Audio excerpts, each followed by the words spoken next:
there's something quietly extraordinary about those we call the chosen ones. They don't necessarily announce themselves. They might walk beside you on a busy street, sit silently at the back of a crowded room, or smile at you in passing, and yet there's an unmistakable energy about them. They carry a kind of inner stillness, a depth in their eyes, a knowing that feels ancient.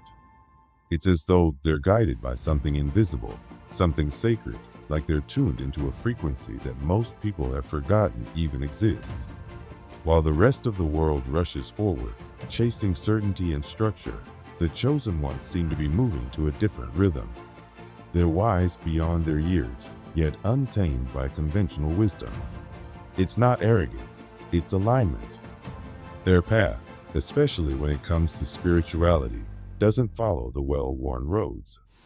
It spirals, ascends, and sometimes disappears into the wilderness entirely. For most people, spirituality is defined by the religion they were born into. They find comfort in familiar scriptures, age-old rituals, and centuries of tradition. And that's beautiful in its own way.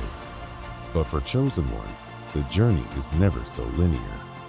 From an early age, they may feel the pull of many truths. They're not confused, they're called.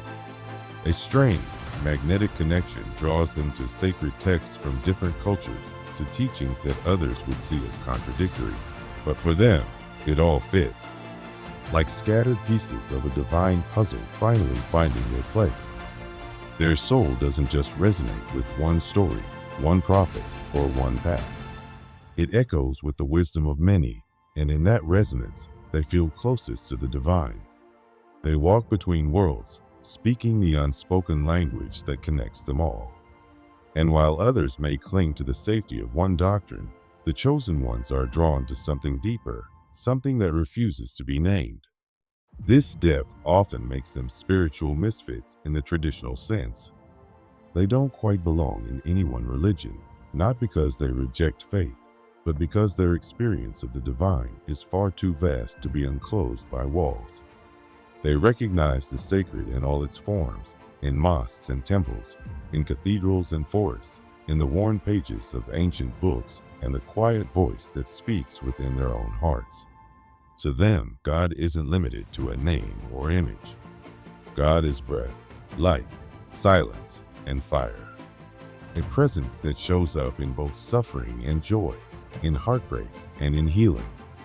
They don't need a specific ritual to feel connected. Sometimes it's in the hush of dawn, or the rustle of leaves, or the tears that come from nowhere and yet feel like a blessing. Chosen ones have the uncanny ability to see through illusion. Where others get tangled in labels, roles, and religious hierarchies, they see beyond. They aren't swayed by the robes or titles of spiritual leaders. They can feel when something is rooted in truth and when it's rooted in ego. That's their compass. Truth, not appearance, not performance. And so, while the world argues about who's right, who's safe, who belongs, they quietly step away from the noise. They know that real spiritual power doesn't come from being part of it in group. It comes from walking in alignment with love, with compassion, with the kind of inner peace that isn't dependent on external approval. They're not trying to win debates or convert anyone. They're just trying to live in harmony with the divine as they know it, and that knowing often feels too sacred to explain. Ironically, their refusal to fit in often makes others uncomfortable. People don't always understand someone who won't pick a side, who won't subscribe to the accepted dogma. But chosen ones aren't trying to rebel. They're not spiritual anarchists, they're spiritual truth seekers. Their loyalty is not to the outer form, but to the inner essence. That's why they might meditate like a monk one day and pray passionately the next. Why they might light candles in one tradition and chant mantras from another. It's not confusion, it's flow. Their relationship with the divine is deeply personal, intimate, and ever evolving. It can't be frozen in time or limited to one spiritual language. For them, every sincere path is sacred if it leads to greater love and truth. And yet, As much as they honor what is real, they also sense when something has become hollow. That's often what distances them from organized religion.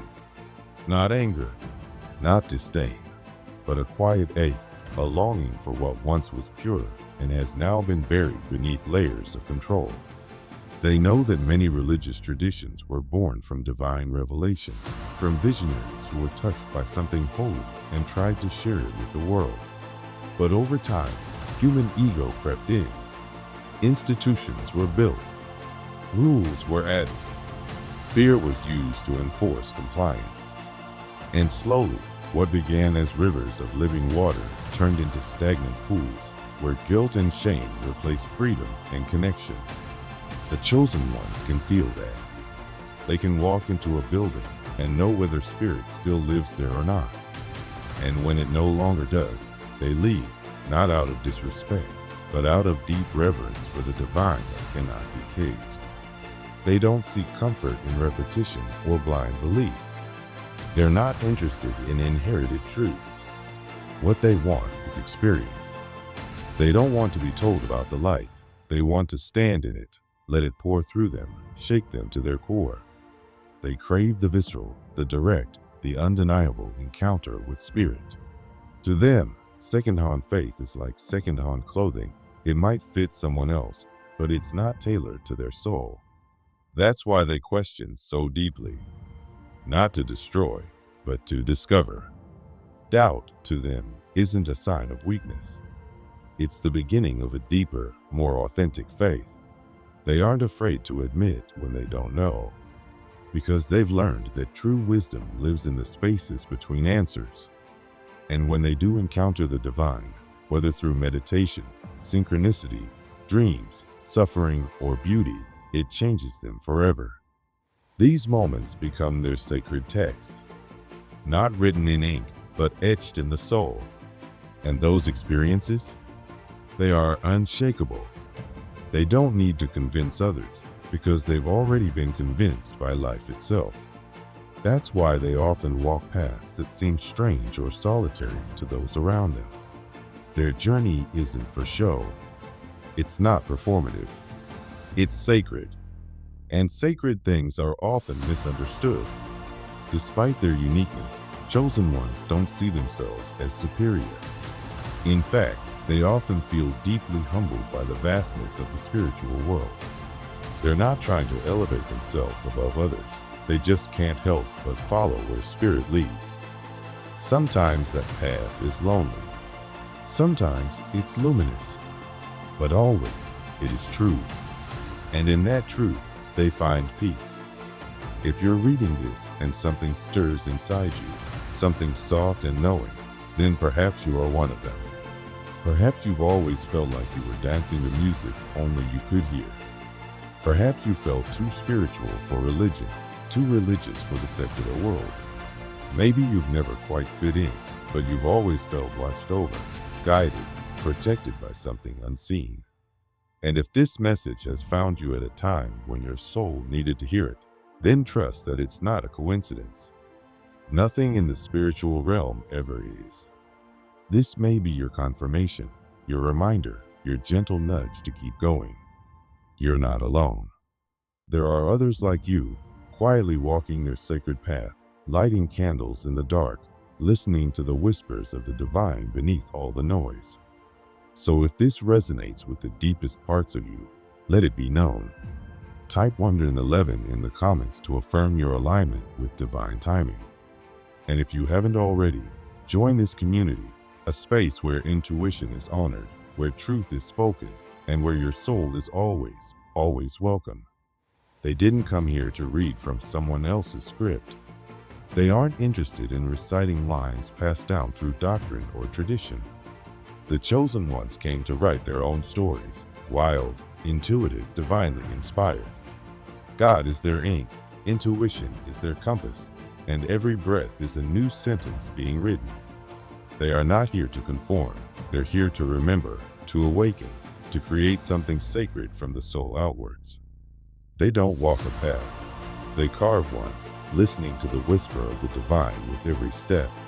To them, The world is not divided into spiritual and secular. The divine doesn't live in a single book or building. It is in everything, in the trembling leaf, the sound of thunder, the aching beauty of a sunrise. It's in a child's laughter, a stranger's kindness, the quiet comfort of solitude. To the chosen ones, the holy isn't something you visit once a week in a church.